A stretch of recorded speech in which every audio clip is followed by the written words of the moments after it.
Before I cut my rafters, I'm just double checking the measurements between the outside of these 6x6 posts. Okay, we're good. Okay, set it down for me, please, because we do need to crown every single rafter.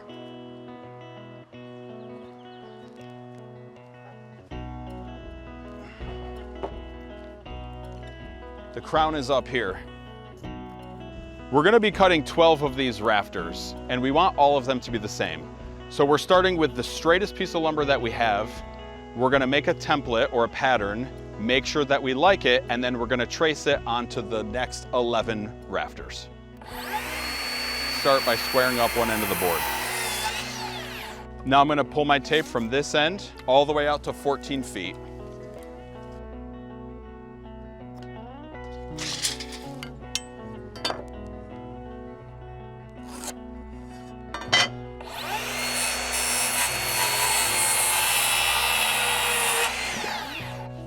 Now we're ready to cut our tail detail. Just like our beam detail, all of the rafters are gonna have the same type of diagonal cut on them. We're gonna have a 5.5 inch wide tail and a 45-degree cut knocking off that lower corner. And we're ready to cut that off.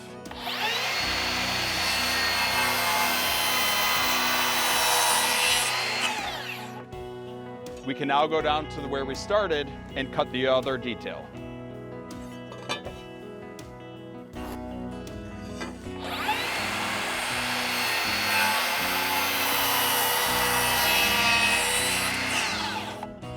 Hey Tani, now that this is cut, let's put it up on the beams and make sure that we like it before we cut all of the rest of them.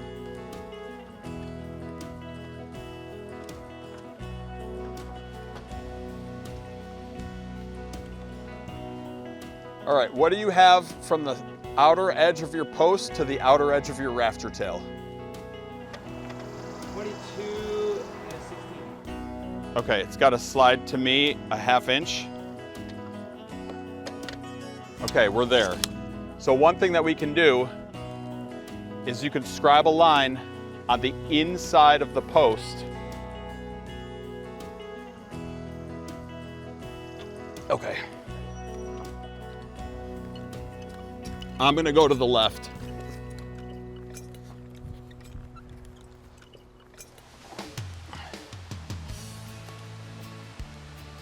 Okay. Okay. I just want to go ahead and give this a quick look to see if there's anything that stands out at me that I'd need to cut off. Bring it to me. See if we can get rid of that hole on the top of that.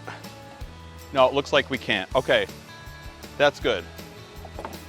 What I'd like to do is I want to flush the bottom because the bottom is what's going to bear on the beams. So now we're just going to scribe our lines and then we'll cut the lines off with the saw. Okay.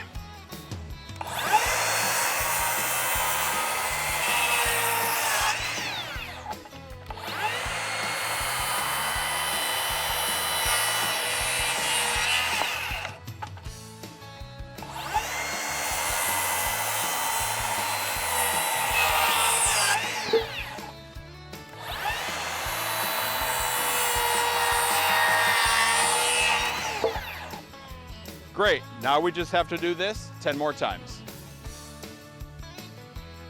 Having one pattern rafter and using the same technique for cutting every rafter ensures that we have accurate, repeatable cuts.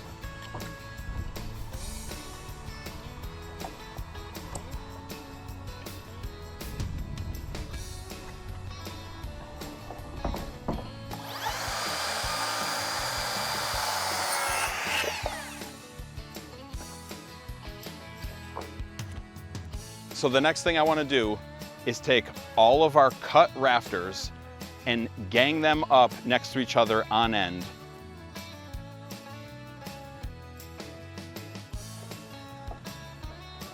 Okay, let's start trying to flush these ones up.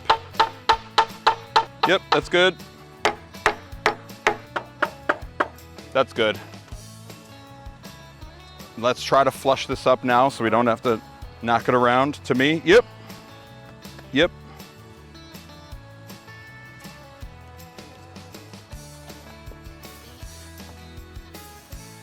Okay, good. Now that we have our rafters ganged up nicely, we're gonna mark where our lattice strapping is gonna go. I've made my first mark here where the first piece of strapping is gonna go. And then I'm gonna continue my layout from here, 8 inches on center, all the way down to the end of that board.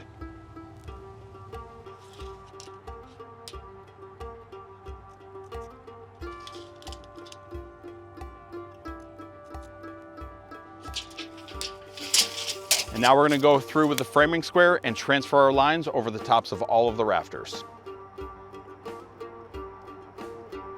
So I just drew a line across all of these ganged up rafters, and I'm making a mark on one side of that line that represents where my strapping is gonna be installed.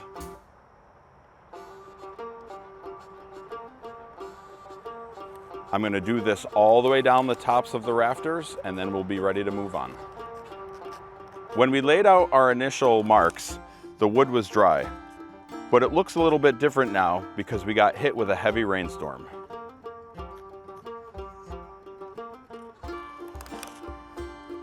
The advantage to marking these ganged up down at Sawhorses is that we won't have to be on ladders marking them later on. We won't have to snap any chalk lines. We won't have to set up any string lines, and it's just much safer and faster this way. With all of these rafters beautifully ganged up here on the horses, this would normally be a great opportunity to wax all of these end cuts. But due to the rain, this material is still too wet. So we are gonna go ahead and install these up on the beams, let the material dry, and we can come back later to wax them. So this is the first one that we used for layout. We scribed a mark on it, right where the 6x6 is gonna go. We're gonna do the same type of layout for the other rafter, which will be on the other end of the pergola. Good? Okay. And we're gonna transfer this layout line all the way across from our pattern rafter down onto our next rafter. It will get installed against the 6x6 right here. And we'll make a mark down at the other end as well.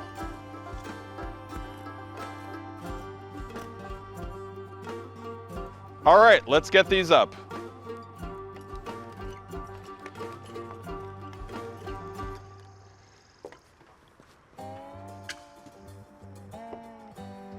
Bring it to your mark. Perfect, I'm right on my layout line. I'm just gonna grab this clamp and hold the material so it doesn't roll. Okay, good, let's get our hardware.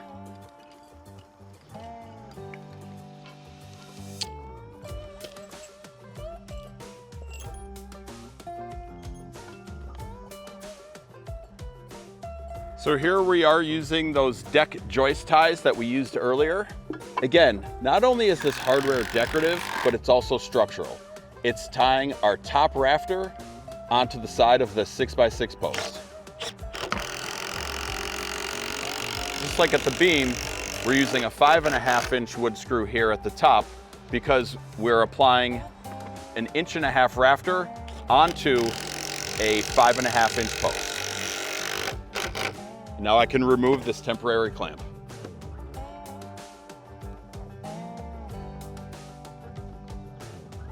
The reason why we started with the outer two most rafters first is because we could establish layout lines and fasten them right to the posts.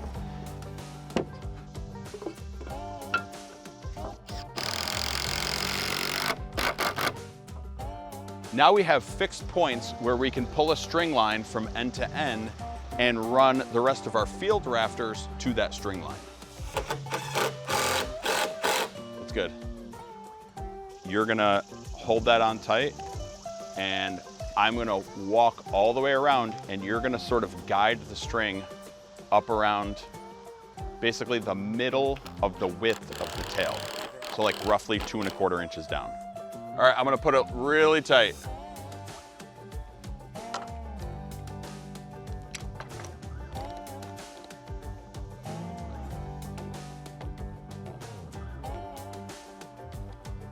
Great.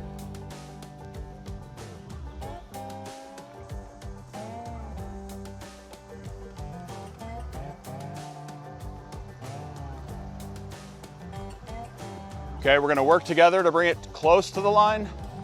Now we're gonna fine tune it. Can you hit it with a block and a hammer, please? Little more, little more. Good, right there. That's it, that's right where I want it. When we install the rafters, we're going to install the ones that capture the posts first. That's it right there. That way we have enough working room for our shoulders and our tools to install the hardware. After that, we'll be able to install our field rafters. Good, hang there. Okay, that's right where we should be.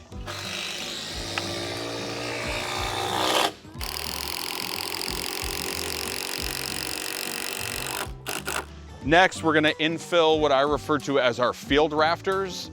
These are the independent rafters that fit between the ones that are housing the 6x6s. So what we need to do is we need to make sure that they're evenly spaced. Take the end of your tape on top of your outermost beam, make a mark at 20 1/8, and mark on your right side of your mark. From that mark that you made, go another 1.5 inches that represents the thickness of the rafter. Now repeat the process from this side. So it'll be that 20 1/8 plus the 1.5 inches. Now measure between the inner two marks so that you know that the spacing is roughly 20 1/8.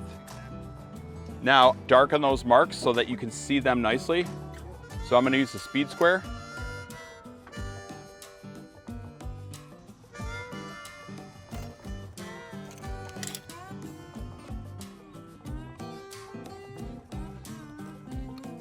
Now we're going to take our ornamental bracket. We're going to pre-fasten it on that layout line so that when we bring our rafter in, we can bump it right to that bracket. Make the tall leg facing up. These ornamental brackets from the Simpson Outdoor Accents line have that same mission detailing on them, and we're going to connect them with these black connector screws.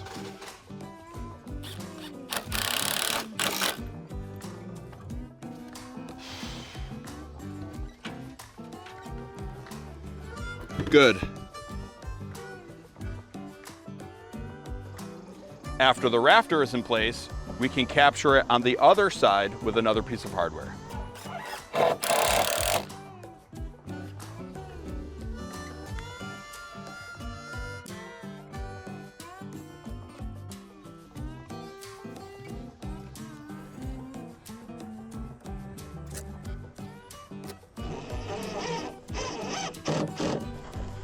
Back to me. Great.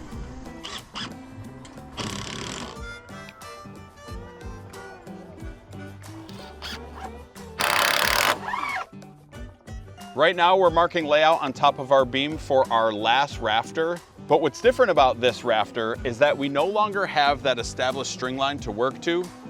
So what we're gonna do is take a long straight edge, line it up on the edge of the rafters that we just installed, and then work this last rafter right to that straight edge. Yep, that's it.